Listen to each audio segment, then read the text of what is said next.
It is for a fact that all living things lean on and depend on water. This also applies to us humans because we cannot survive without water. The Earth's surface is stated to consist of about 70% of water. Nevertheless, we should not overestimate or take this matter for granted because we are currently damaging it and contaminating it with our everyday actions. It might seem that everything is fine until the inevitable will strike us. But to further expound on this matter, we will have to first understand the roots and sources of such actions by first understanding the biogeochemical cycle that focuses on water, which is the water cycle or the hydrologic cycle. The water cycle is a process in which water circulates between the Earth's oceans, atmosphere, and land. Rain, snow, precipitation, and rivers are involved and returned to the atmosphere by evaporation and transpiration. But the question is, how can this be related to us being invasive? Water is recycled constantly through the ecosystem. That means any water you drank today has been around for millions of years. Whereas energy flows through an ecosystem, water and elements like carbon and nitrogen are recycled. Water and nutrients are constantly being recycled through the environment. This process through which water or a chemical element is continuously recycled in an ecosystem is called a biogeochemical cycle. This recycling process involves both the living organisms, biotic components, and non-living things, abiotic factors in the ecosystem. Through biogeochemical cycles, water and the other chemical elements are constantly being passed through living organisms to non-living matter and back again over and over. The biogeochemical cycle that recycles water is the water cycle. The water cycle involves a series of interconnected pathways involving both the biotic and abiotic components of the biosphere.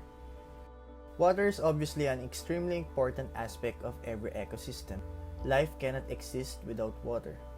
Many organisms contain a large amount of water in their bodies, and many live in water, so the water cycle is essential to life on Earth. Anthropogenic effects on humans and water. So first, what is anthropogenic? Anthropogenic effects, processes, objects, or materials are those that are derived from human activities. Human activities can have an impact on water cycle.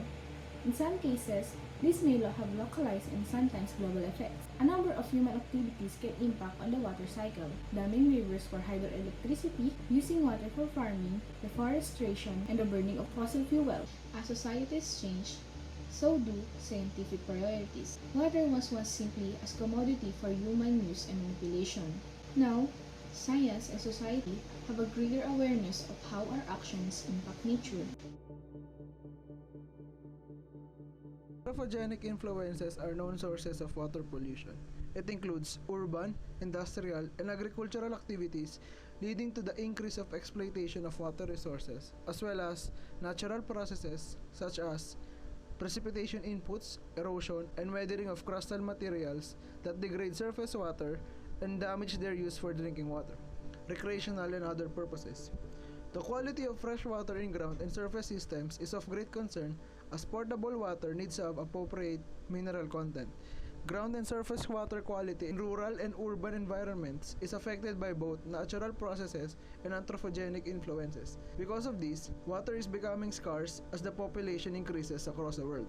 Anthropogenic factors affecting water quality include impacts due to agriculture, use of fertilizers, manures, and pesticides, animal husbandry activities, inefficient irrigation practices, deforestation of woods, aquaculture, pollution due to industrial effluents and domestic sewage, mining, and recreational activities. Our waters are also threatened by other organisms which are called invasive species. These species are any organism, animal, plant, or microbe that is not native to an ecosystem that can cause harm. This happens because the factors that kept them in balance in their native environment can no longer control their growth and spread. They are destructive and negatively impact the ecosystem, environment, human health, and even the economy. These organisms presents an adverse impact in our aquatic ecosystems and our water resources, which contributes to the pollution and disruption of the many natural processes found on water. Such a good example is the water hyacinths found in the Pasig and Marikina rivers, which clogs the waterways. Another good example are the janitor fish that attacks the fish cages and the banks of the said rivers. As humans, we are by way an invasive species through our disruption of the water cycle in our constructions of the dams and water facilities for industrial, agricultural, and domestic purposes. Our introduction of these constructs to water formations directly affects the water cycle and ultimately contributes to global warming.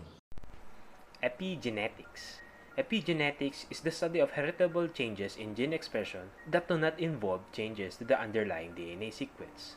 In other words, your epigenome doesn't change your DNA, but it decides how much or whether some genes are expressed in different cells in your body. Epigenetics looks at what happens to your genes over the course of life and whether those changes could be passed down to your successors. Given the definition of the epigenetics, we can relate the situation in our marine life where it affects our aquatic species. Changes in the water environment change the epigenomes in organisms. In recent years, we can observe that our marine life is being destroyed gradually due to the harmful changes made by humans, commonly discharge of domestic waste, coral reef mining, and unsecure landfills.